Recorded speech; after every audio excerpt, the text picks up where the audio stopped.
El orgullo también es un pecado.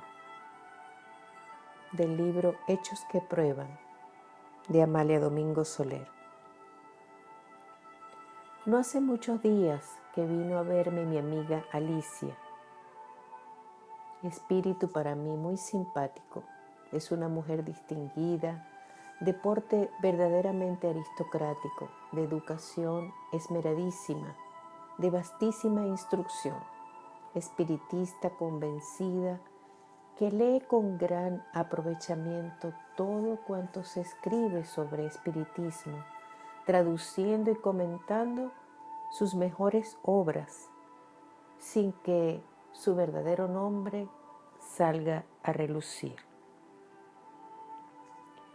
Ella sí que hace el bien por el bien mismo, trabaja sin desear los lauros de la gloria. Pero la gloria de la elevación de sus pensamientos la lleva en todo su ser. Es una mujer de edad mediana y conserva la esbeltez y la elegancia de la juventud. Hay algo en ella que atrae, que seduce, que interesa. Cuando se habla con Alicia, se quisiera detener el vuelo del tiempo para que aquellos breves momentos se conviertan en horas interminables.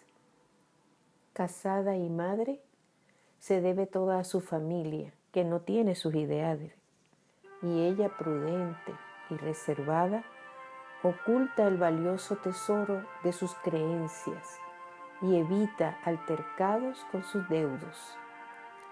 Vive, puede decirse, en un mundo superior, participa de las luchas terrenas para llorar con sus hijas si éstas padecen los dolores naturales que proporciona la vida a las mujeres casadas, y después que cumple con sus deberes de madre amantísima, parece que entra en otro mundo, se reconcentra en sí misma, parece que vive de recuerdos que deben ser muy dolorosos porque su rostro adquiere una expresión tristísima, y más triste aún porque no es comunicativa, se encierra en el silencio y evita cuidadosamente hablar de sí misma, así como sus trabajos espiritistas los oculta para evitar disgustos de familia. De igual manera oculta sus inquietudes, sus ansiedades, sus temores. Yo, cuando hablo con ella, comprendo que estoy leyendo en un libro del cual no veo más que la primera hoja. Las demás están sin cortar. Así es que la última vez que la vi, me sorprendió mucho encontrarla más comunicativa, más expansiva.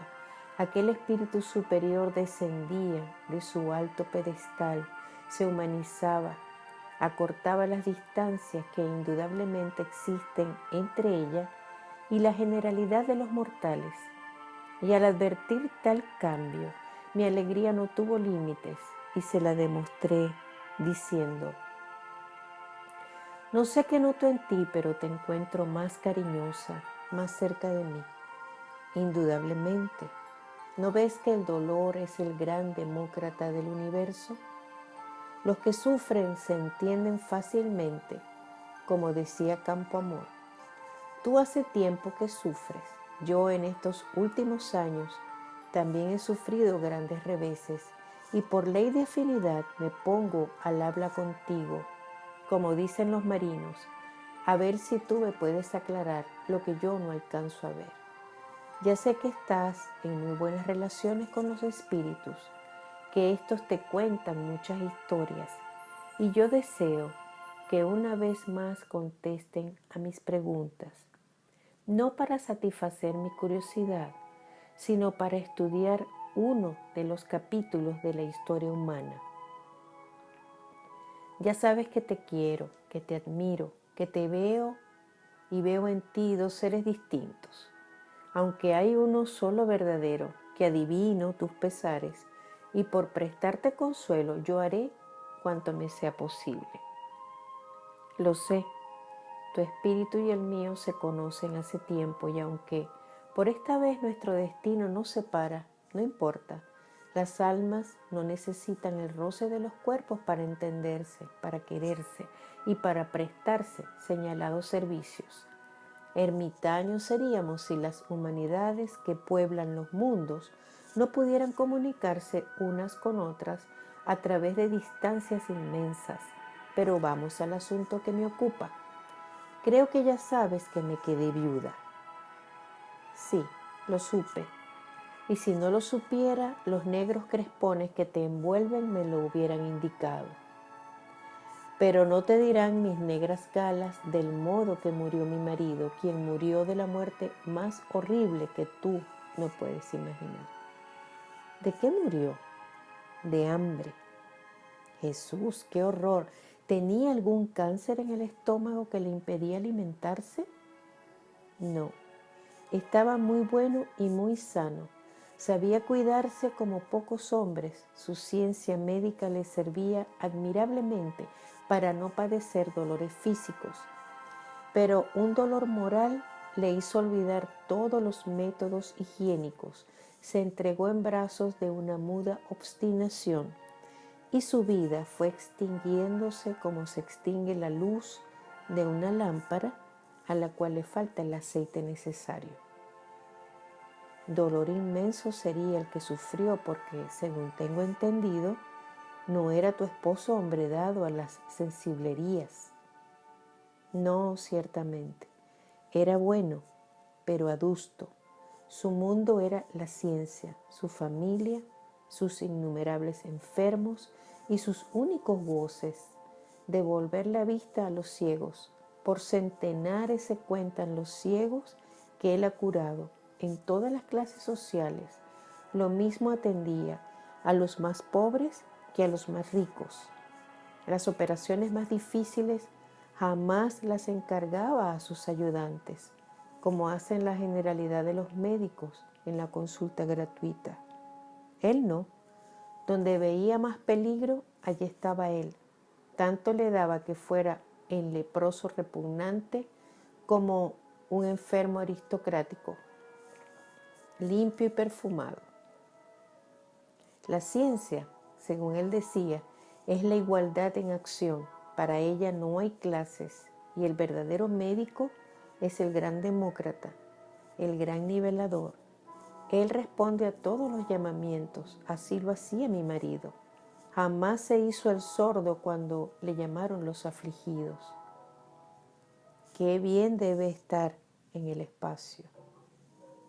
Indudablemente, a no ser que su muerte sea un obstáculo para su gloria, porque él se mató. El suicidio se efectuó. ¿Y cuál fue el motivo de tan violenta determinación? Ya te lo diré. Una de mis hijas se casó y fue madre de una niña preciosa con unos ojos hermosísimos que parecían dos luceros. Desde que nació mi marido enloqueció por ella y la chiquilla por él. El abuelo y la nieta eran dos cuerpos y un alma. Estando juntos ya estaban contentos. Mi marido rejuveneció y siempre estaba con su nieta en brazos. Y creo inútil decirte que no la dejaba tocar con los pies el suelo, evitándole los dolores de la dentición y demás enfermedades de la niñez. Pero hija, la viruela se apoderó de los ojos de mi nieta y de todo su cuerpo, pero sobre todo los ojos. Mi marido ni comía ni dormía. Estaba al lado de la pobre niña, devorando libros, buscando la luz para aquellos ojos que eran su vida. Devolvió la luz a uno, pero el otro salió de su órbita. Y mi marido creyó enloquecer. Se retiró a su cuarto y yo le oía que exclamaba a solas: ¿será posible? Yo que he devuelto la vista a tantos ciegos, yo que he curado a tantos sifilíticos, y a este ángel tan hermoso no he podido curarle más que a medias. Le podrán un ojo de cristal, se harán prodigios, pero ver no verá más que la mitad, y aún el ojo que le he salvado no será tan hermoso, no tendrá aquel brillo deslumbrador. ¿Para qué me ha servido mi ciencia? Para nada. Se negó a tomar ninguna clase de alimento. Vivió algunos días alimentándose con agua. Todas mis súplicas fueron vanas. Él solo me decía: es inútil cuanto me dices, no puedo tragar. Hasta el agua me cuesta trabajo pasarla. 2 días antes de morir me pidió frutas muy maduras, pero ya era tarde. Murió de hambre sin exhalar una queja.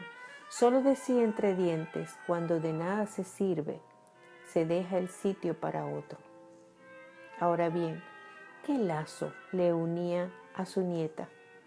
Bien tenía otros nietos y por ninguno de ellos se desvivió como por su niña querida.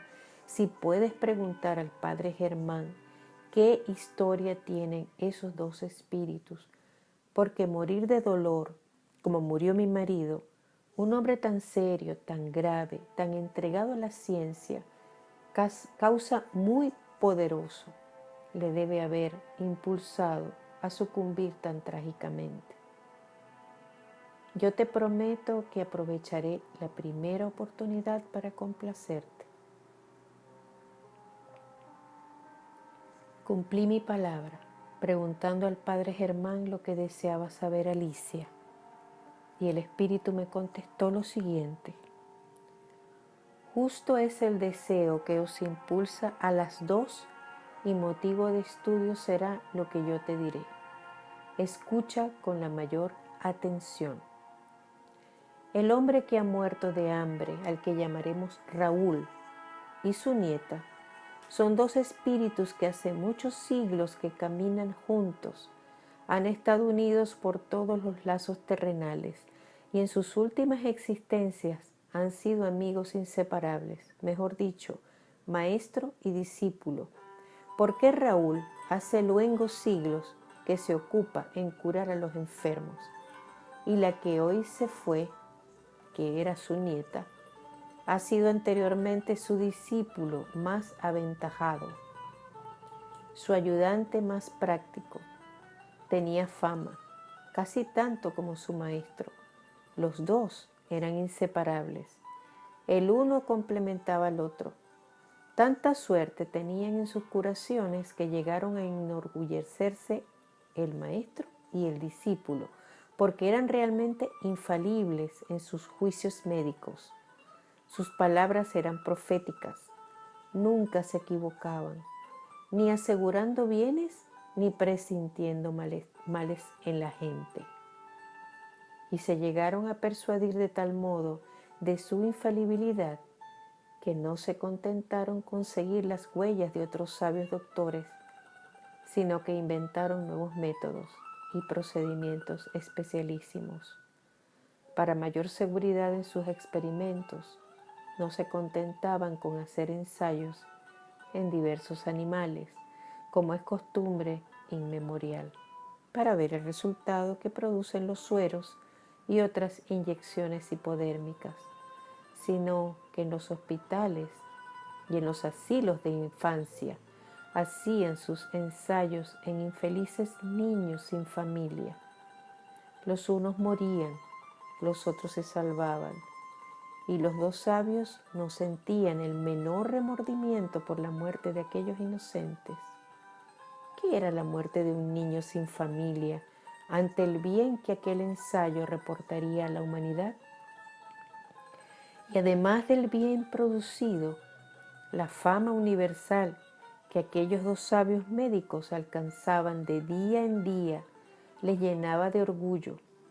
Se creían infalibles, porque de lejanas tierras venían los enfermos en peregrinación para recobrar la salud perdida. Raúl era verdaderamente una celebridad médica.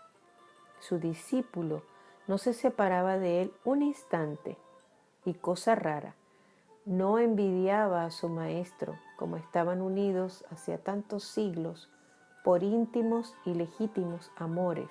Su admiración rayaba la idolatría, exenta de las miserias terrenas, y su mayor placer era proporcionar a su maestro niños desamparados, en los cuales Raúl ensayaba la eficacia de sus atrevidos inventos. Los 2 se creyeron verdaderamente dioses. El orgullo los cegó, y el orgullo también es un pecado. Y como todo pecado, tiene su condena. Raúl y su discípulo han pagado en esta existencia una parte de su larga cuenta. El discípulo amado es hoy la tierna niña, cuyo abuelo con toda su ciencia no ha podido curar más que a medias. El sabio orgulloso, él que se ha creído infalible en sus juicios, se ha visto impotente para curar a su ángel querido, y éste, que no tuvo compasión de los pobres niños sacrificados al estudio y a las investigaciones científicas, sufre hoy las consecuencias de su indiferencia de ayer, dolor que no se compadece. Es necesario sufrirlo para apreciarlo en su verdadero valor. A Raúl, cuya ciencia ha estado completamente eclipsada en su última existencia, porque a proporción de lo que ha sido, no era más que una vulgar medianía. Su gran inteligencia médica le hacía sufrir extraordinariamente, porque comprendía dónde estaba el remedio. Sabía el modo de aplicarlo, y al llegar al momento decisivo de administrar la medicina apropiada a la tenaz dolencia, veía que se equivocaba, que su acción curativa no respondía al impulso de su pensamiento. Y si esto le desesperaba con los seres extraños, su desesperación llegó al grado máximo cuando se vio impotente para salvar a su nieta, que era el amor de todos sus amores, muriendo como era necesario que muriera, humillado, convencido de su insignificancia, de su pequeñez. Se creyó un dios y murió persuadido de que no hay dioses, que no hay más que un Dios. Y como el pecado del orgullo científico es hasta cierto punto perdonable, y Raúl hace siglos que es un sol en el mundo de la ciencia, hoy se encuentra en muy buen estado, porque no ha perdido un ápice de su sabiduría y ha reconocido una grandeza superior a la suya, una ciencia para él desconocida, un poder maravilloso, una fuerza que sostiene la máquina del universo, y ante tanta luz, ante tanta luz, ante tanta magnificencia, ante tantos mundos donde él adivina que hay grandes sabios, preguntándole a Dios por qué brillan los soles y por qué su fuego no incendia el universo, él se considera uno de tantos alumnos en la gran universidad del infinito. Se reconoce grande y pequeño a la vez, y el orgullo no lo volverá a cegar. Tiene luz propia, vive en medio de la luz, y con su fluido luminoso envuelve a su nieta, que es el amor de todos sus amores. Estudia detenidamente el breve relato que te he hecho de la muerte de un sabio orgulloso, pero no basta penetrar victorioso en el templo de la ciencia. Hay que amar, hay que compadecer.